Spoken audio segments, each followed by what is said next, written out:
Hi friends, మనం ఇప్పుడు Andhra Pradesh ECET 2016లో ఇచ్చినటువంటి ఇంటిగ్రేషన్ క్వశ్చన్స్ని సాల్వ్ చేద్దాం. మనకి ఫస్ట్ క్వశ్చన్ ఏమి ఇచ్చారంటే integral cosecant power 5 theta into cot theta into d theta.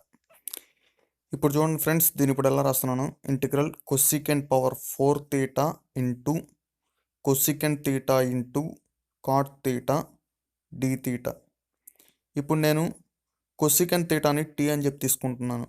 ఇప్పుడు కనుక విత్ రెస్పెక్ట్ టు తీటాతో కనుక డెరివేటివ్ చేస్తాను కనుక కొసికెంట్ తీటాకి minus cosecant theta into cot theta, టీకి derivative dt by d theta. ఇప్పుడు నెక్స్ట్ వచ్చేతలకి బైలో ఉన్న డి తీటాను కనుక ఇటువైపు రాస్తే కనుక మైనస్ని ఇటువైపు తీసుకొస్తున్నాను. బైలో ఉన్న డి తీటాని ఇటువైపు రాస్తే కనుక cosecant theta into cot theta into d theta equal to minus dt. అంటే ఇప్పుడు cosecant theta into cot theta into d theta ప్లేస్లో మనం ఏం రాయొచ్చు అంటే మైనస్ డిటీ అని చెప్పి రాయొచ్చు. కొసికెంట్ తీటా ప్లేస్లో టీ అని చెప్పి రాయొచ్చు. ఫైనల్గా integral t power 4 into minus dt. మైనస్ను ముందర కనుక రాసినట్లయితే రాశాను టీ పవర్ 4కి టీ పవర్ 5/5. టీ అంటే స్టార్టింగ్లో మనం ఏం తీసుకున్నాం, కొసికెంట్ తీటా కాబట్టి కొసికెంట్ తీటాని సబ్స్టిట్యూట్ చేస్తే మైనస్ కొసికెంట్ తీటా పవర్లో 5 బైలో 5 plus C. Next second question మనకేమి ఇచ్చారు, integral 2 to 3 1/x² minus x into dx. x² minus ఎక్స్లోంచి ఎక్స్ని కనుక కామన్ తీస్తే కనుక మనకేమొచ్చింది ఎక్స్ ఇంటూ ఎక్స్ మైనస్ 1. ఇది ఇప్పుడు ఎలా ఉందంటే integral 1/ax plus b into cx plus d dx. ఈ ఫార్మేట్లో ఉన్నప్పుడు మనకు ఫార్ములా వచ్చి తల్లి integration formula 1/ad minus bc into log of ax plus b by cx plus d. ఇది మనకు ఫార్ములా. ఇప్పుడు పైన ఉన్న క్వశ్చన్ వచ్చేసరికి ఈ ఫార్మేట్లో ఉంది. మరి ఇక్కడ ఏ ప్లేస్లో ఏముంది, 1 ఉంది. బి ప్లేస్లో వచ్చేసరికి ఏమీ లేదు కాబట్టి 0 ఉన్నట్టు. సి ప్లేస్లో వచ్చేసరికి 1 ఉంది.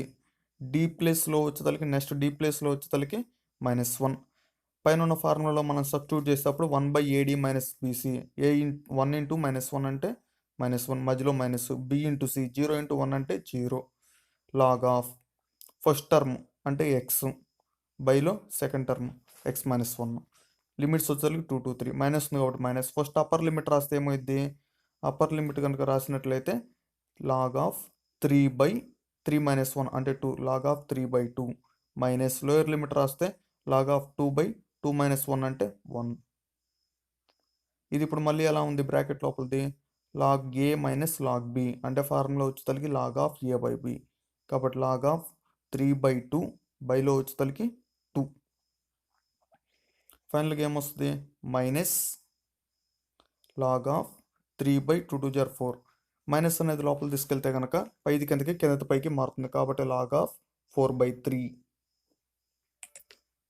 క్వశ్చన్ వచ్చేసరికి integral -π/2 to π/2 sine of mod x into dx.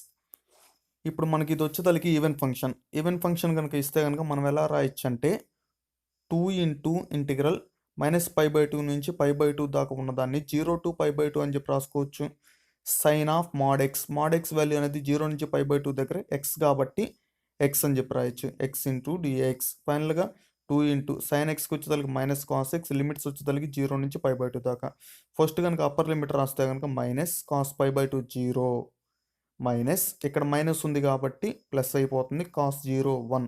ఫైనల్గా 2 ఇంటూ 1 అంటే 2. Okay friends, next question fourth question మనకి ఇలా ఇచ్చారు, integral 0 to 1 x into tan inverse of x into dx.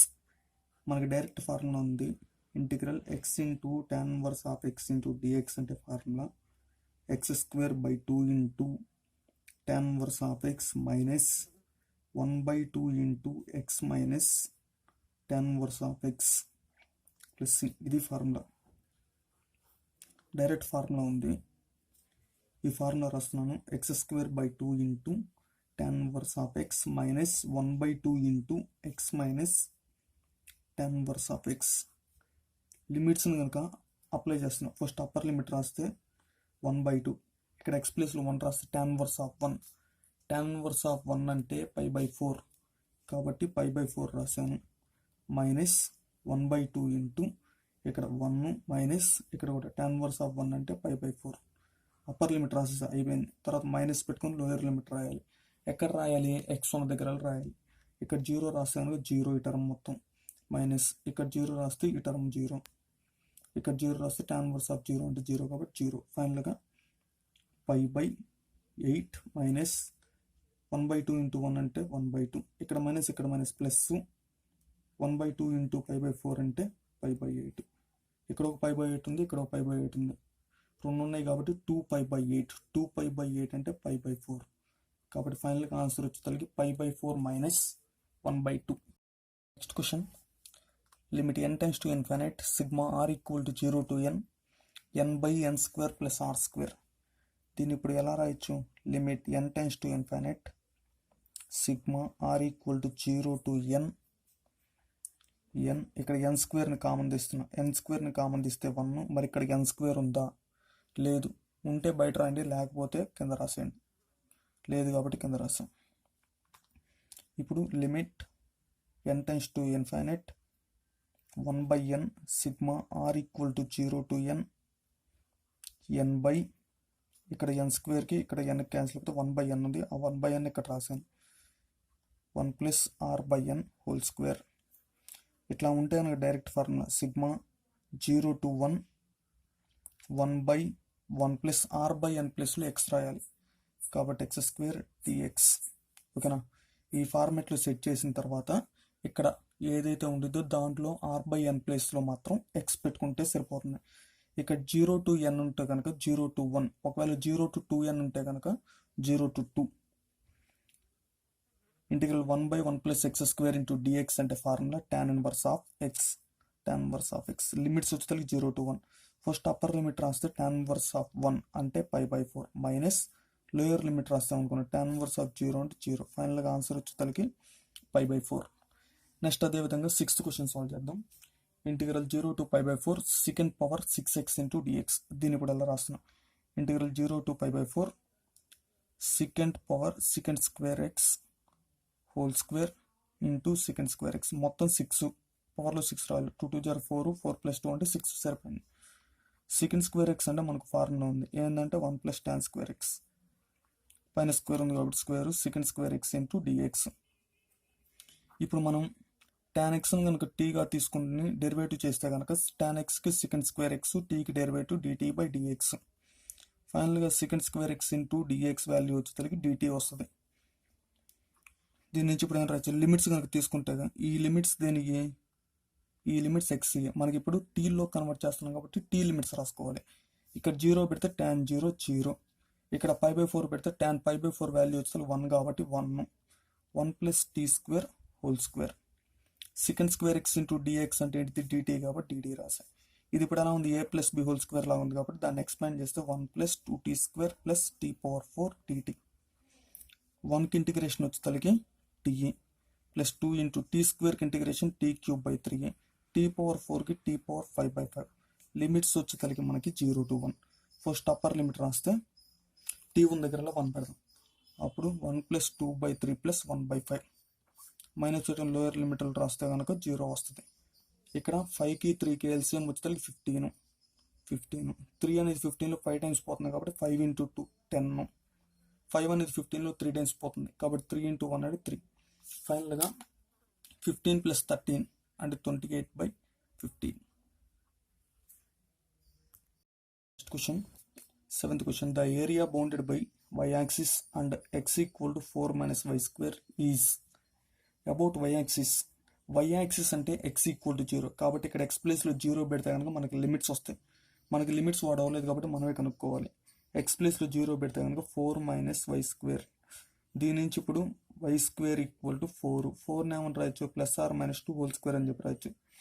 రెండు వైపుల స్క్వేర్ని తీసేస్తే y వాల్యూ వచ్చేసరికి +r - 2. అంటే మనకి ఇక్కడ y లిమిట్స్ వచ్చినాయి. y లిమిట్స్ తెలిసినప్పుడు మనం ఏరియా కనుక్కోవడానికి ఫార్ములా ఇంటిగ్రల్, ఇక్కడ y లిమిట్స్ కాబట్టి -2 to 2 x ఇంటూ dy. అంటే ఫంక్షన్ కూడా వైలో వచ్చింది. -2 to 2 x అంటే ఏంది? 4 - y² కాబట్టి 4 - y² dy. ఇది వచ్చేసరికి ఇప్పుడు ఈవెన్ ఫంక్షన్ కాబట్టి ముందర 2 పెట్టుకొని లిమిట్స్ అనేది 0 to 2 రాసుకోవచ్చు. అప్పుడు క్యాలిక్యులేషన్ అనేది చాలా సింపుల్గా ఈజీగా అయిపోతుంది. 2 4 కాన్స్టెంట్ కాబట్టి రాశాను. ఇక్కడ ఏమీ లేకపోతే 1 ఉన్నట్టు.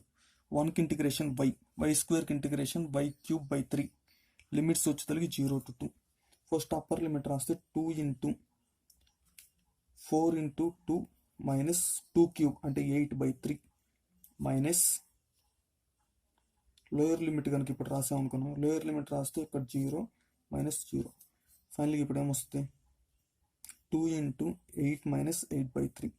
8ని కనుక కామన్ తీస్తే కనుక 1 మైనస్ 1/3 అంటే 2/3. ఫైనల్గా 2 8 జర్ 16, 16 ఇంటూ 2 అంటే 32, 32/3. ఇది మనకు ఆన్సర్. నెక్స్ట్ వచ్చి తలకి 8th question. The volume of the solid generated by rotating 1 arc of curve y equal to sin 3x about x axis. మనకి సైన్ ఫంక్షన్ ఇచ్చాడు. సైన్ ఫంక్షన్ అనేది ఎలా ఉంటుంది, మనకి ఇక్కడికి వచ్చే తలకి sin 3x అన్నాడు. sin 3x అంటే 0 నుంచి స్టార్ట్ అవుతుంది. ఇక్కడ ఎండింగ్ వాల్యూ ఏమైందంటే 0 అనేది ఎప్పుడు వచ్చింది, ఇక్కడ ఏ వాల్యూ పెడితే వచ్చింది అంటే మనకి π/3 పెడితే వచ్చింది. కాబట్టి 0 to π/3. వాడేమన్నాడు 1 ఆర్కే అన్నాడు, ఒక ఆర్క్. దీనికి వాల్యూమ్ కనుక్కోమన్నాడు. మనకి వాల్యూమ్ కనుక్కోవడానికి ఫార్ములా వచ్చేతలకి volume formula integral a to b πy² into dx. ఇక్కడ లిమిట్స్ వచ్చేతలకి 0 to π/3 πy² అంటే sin² 3x. దీని నుంచి ఇప్పుడు పై కాన్స్టెంట్ కాబట్టి ముందర రాశాను. 0 to π/3 sin² 3x అంటే 1 మైనస్ cos 6x/2 అని చెప్పి రాయచ్చు dx. ఇప్పుడు బై 2 అంటే కాన్స్టెంట్ కాబట్టి ముందర రాస్తే π/2 into integral 0 to π/3 1 minus cos 6x dx. π/2 ఇంటూ 1కి ఇంటిగ్రేషన్ వచ్చేతలకి x, cos axకి ఇంటిగ్రేషన్ sin ax/x. లిమిట్స్ వచ్చేతలకి 0 to π/3. ఫస్ట్ అప్పర్ లిమిట్ కనుక రాసినట్లయితే π/3 మైనస్ ఇక్కడ π/3 పెడితే కనుక sin 2π వచ్చింది. sin 2π వాల్యూ 0 మైనస్ ఇప్పుడు లోయర్ లిమిట్ రాస్తే 0 మైనస్ 0. ఫైనల్గా ఆన్సర్ వచ్చేతలకి π/2 π ఇంటూ π అంటే π², బైలో వచ్చేతలకి 6. వాల్యూమ్ కాబట్టి యూనిట్స్ వచ్చేతలకి cubic units. Okay friends, answer వచ్చేతలకి π² by 6 cubic units. Thank you for watching my video. Please like, share and subscribe.